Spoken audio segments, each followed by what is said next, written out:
Hey troops, it's Roy from Geeks Adventures. Woohoo! Broadcasting from Studio Delta in my girlfriend's sun porch in a town in a condominium in the Gahanna section of Columbus, Ohio.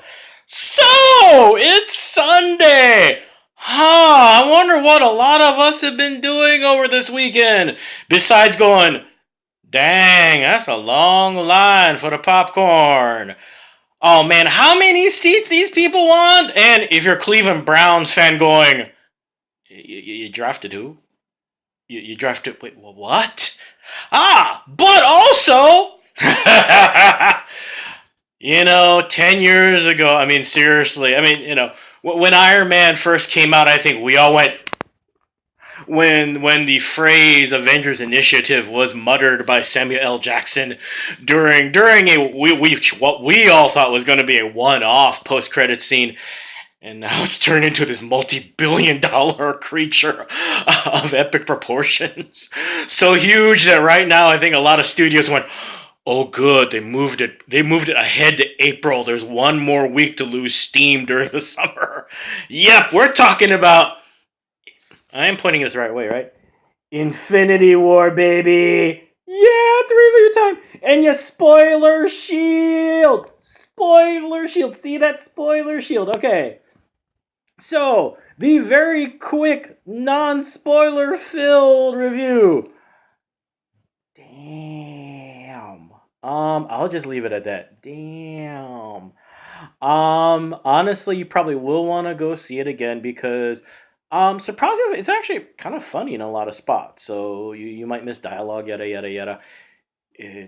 And yes, you really want to watch the last post-credit scene. Yeah, and that's it. Spoiler shield. All right, spoiler shield. Okay, everybody. Okay. You all gone? You all found a good place. You covering your ears? La la la la la la la. All that. Okay, are we done? All right, all bets are off. Oh my God.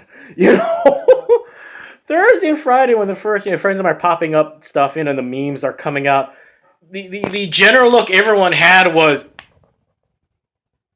at the in reaction to Infinity War.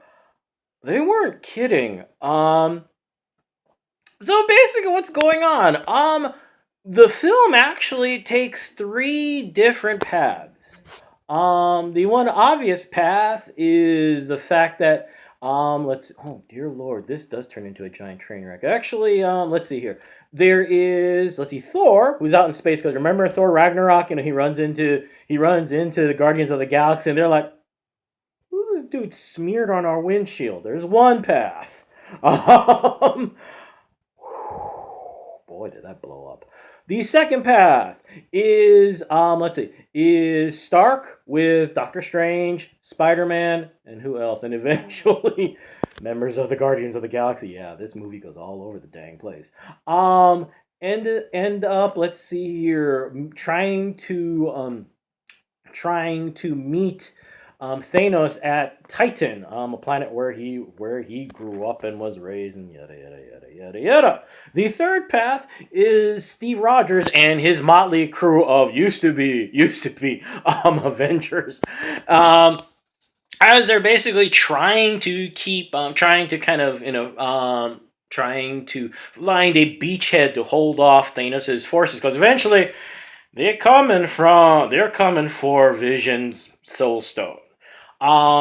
So yeah, the film, there's a lot going on. The reason this reaction is from the very beginning. You see how they ain't playing in this when, I wasn't kidding when I said spoiler shield, folks. Heimdall and Loki both get killed.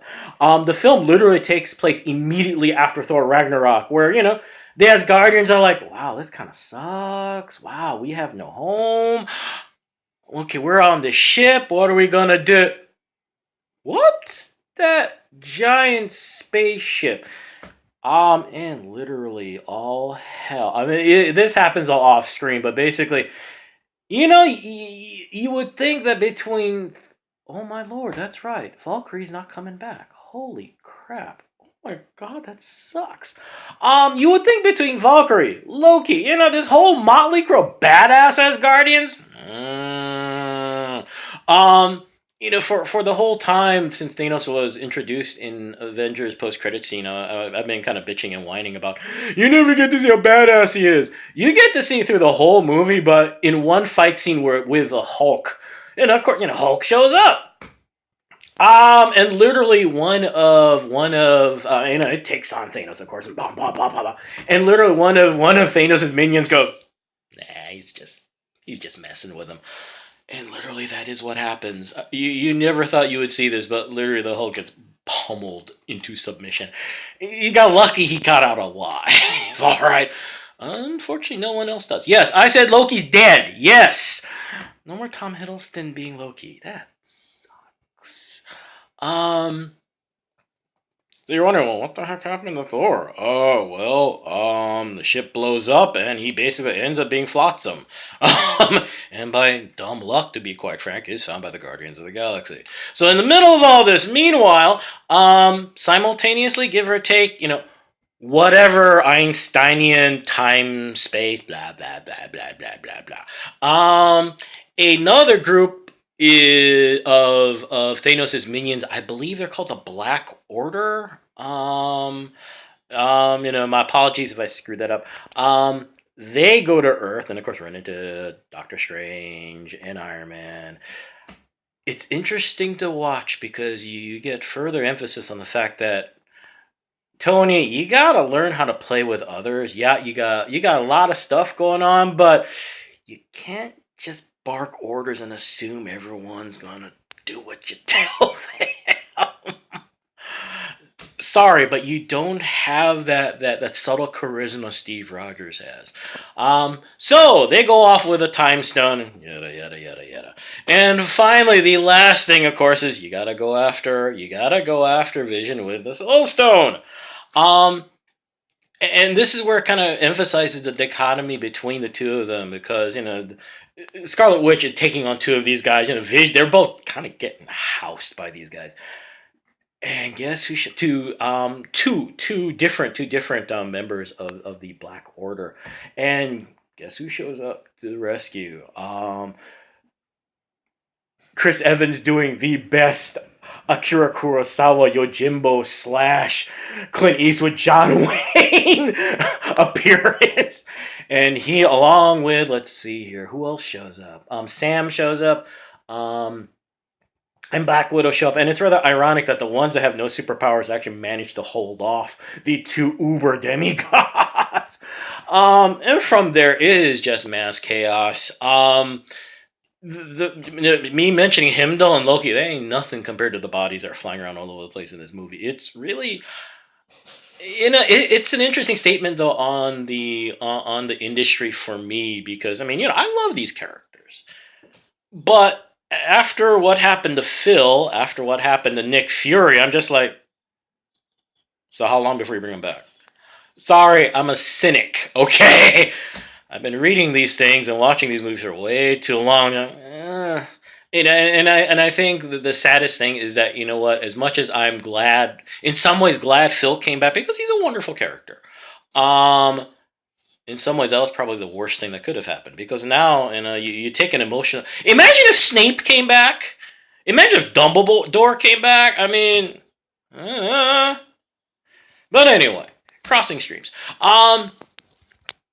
The film is insane, going all over the place. It's a long film, but considering what's going on, you're not gonna miss it. You're not gonna miss the time. Visually, it is the dropping a moon on Iron Man thing. Holy cow, that was pretty dang cool. Iron Man's armor, the nanotech. It is so cool and badass. Oh my god, I wish you could pull that off on a toy. And I can't wait to see them actually come out with more Iron Man figures where you get all the extras like the wings, the shield. The dude is popping out weapons all over the place. It is amazing to watch. It is so cool. Josh Brolin, at first I was kind of like about him being Thanos. He is perfect because he is this calm, measured madness. Kind of, it's that Hannibal Lecter thing where he is obviously totally nuts, but he's so calm and cool and sounds so reasonable. Look. The universe is kind of overstretched. So, here's a solution. I know you guys don't like it, but it's for the greater good. Fans of Hot Fuzz going, oh, Lord, he did not just say that. It's for the greater good. To eliminate half of the population of the universe. I mean, it's for the greater good. It breaks my heart, but omelets, eggs. It is wonderful to watch in its own kind of insane sort of way. Oh wow. There's a reason people have been kind of the post-credit scene. So what exactly is that logo that appears on? That is the logo of Captain Marvel. Which you're making the assumption is that, considering that by the end of the movie that Thanos has eliminated half the population of the universe, you're hoping you roll the dice that Carol's on the right side of that 50%, right? And okay, I'm checking my time right now. Wow. Oh, okay, it's not as horrific as I thought it would be. But you get the film bears watching again just because there's so much stuff up there. There's so much material. There's so many things you're wondering, what did I miss? Oh, what does this mean? And blah, blah, blah, blah, blah. Which is one of the unfortunate things with films like this is that sometimes you get so caught up in catching an Easter egg or something, wondering, ooh, what does that mean? Sometimes it doesn't mean anything. So overall, it's a thrill ride. It's in some ways overly dense, but then again, considering you're basically, it reminds me of assorted comic book miniseries. Every one of them where you come down to the end game, the final chapter, and you get bludgeoned, bam, bam, bam, tons of stuff. You can do that in a 20-page comic book quite easily, but on something like this, after all, you're kind of punch drunk, going, holy crap. So there you go. And right now, all I could think of is, what the heck are you doing for Avengers 4? Oh my God. So there you go. Hey, go if you if you aren't afraid of spoilers and you've been wondering, okay, what is the big deal and you're watching this? It is. Wow. Wow, what a ride. So anyway, I gotta go.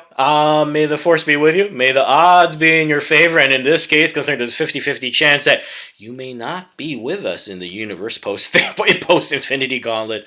And as always, be good to each other, okay, peeps? Peace. Bye.